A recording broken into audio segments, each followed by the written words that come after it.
Hello everyone, আশা করি তোমরা সকলে ভালো আছো। আজকে আমরা দেখব সংকরায়ন বের করার নিয়ম।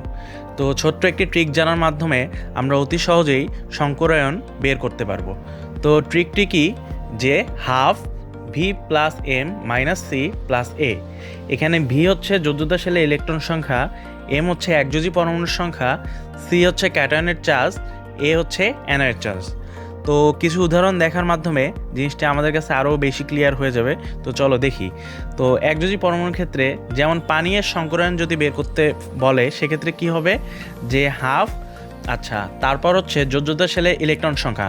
আমরা জানি অক্সিজেনের যোজ্যতা সেলে ইলেকট্রন সংখ্যা 6 প্লাস একযোজী পরমাণুর সংখ্যা মানে হাইড্রোজেন এখানে আছে 2টি, ক্যাটায়নের চার্জ এখানে 0 এবং অ্যানায়নের চার্জও এখানে 0। তাহলে হিসাব করলে দেখা যায় এটার অ্যান্সার হচ্ছে 4।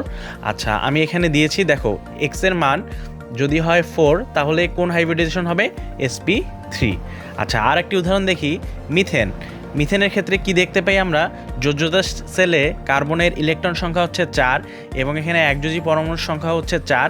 তো আগের মতোই এটা ক্যালকুলেশন করলে অ্যান্সার দাঁড়াবে 4। সো মিথেনের হাইব্রিডাইজেশন হচ্ছে sp3।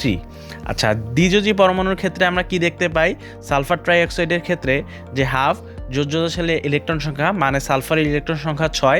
আচ্ছা দেখো এখানে কিন্তু কোনো একযোজী পরমাণু নেই, এজন্য এটা হচ্ছে গিয়ে 0 এবং ক্যাটায়নের চার্জও 0 এবং অ্যানায়নের চার্জও 0। আচ্ছা এখন যদি একযোজী ও দ্বিযোজী পরমাণু কোনো একটি যৌগে একই সাথে থাকে সেই ক্ষেত্রে কি হবে, যে আমরা জানি যোজ্যতা সেলে ইলেকট্রন সংখ্যা মানে ফসফরাসের যোজ্যতা সেলে ইলেকট্রন সংখ্যা আমরা জানি 5। আচ্ছা প্লাস হচ্ছে গিয়ে একযোজী পরমাণু এখানে হচ্ছে ক্লোরিন, এজন্য হচ্ছে 3। আর এখানে তো দ্বিযোজী নেই, আমরা ট্রিক অনুযায়ী জানি, এবং ক্যাটায়ন ও অ্যানায়নের চার্জ এখানে 0। আচ্ছা ক্যাটায়নের ক্ষেত্রে কি হবে, হাফ 5 মানে হচ্ছে নাইট্রোজেনের যোজ্যতা সেলে ইলেকট্রন সংখ্যা প্লাস একযোজী পরমাণুর সংখ্যা 4।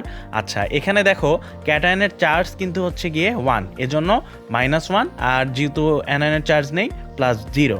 আচ্ছা অ্যানায়নের ক্ষেত্রেও সেম, যোজ্যতা সেলে এখানে ইলেকট্রন সংখ্যা 6 প্লাস হচ্ছে গিয়ে এখানে কোনো একযোজী পরমাণু নেই এজন্য 0, আর অ্যানায়নের চার্জ এখানে হচ্ছে গিয়ে 2, এজন্য হচ্ছে গিয়ে +2 হয়ে গেছে। তো ধন্যবাদ। যদি এরকম আরও ভিডিও পেতে চাও তাহলে চ্যানেলটিকে সাবস্ক্রাইব করে রাখো, আর যদি ভিডিওটি ভালো লাগে তাহলে লাইক দিতে পারো। ধন্যবাদ।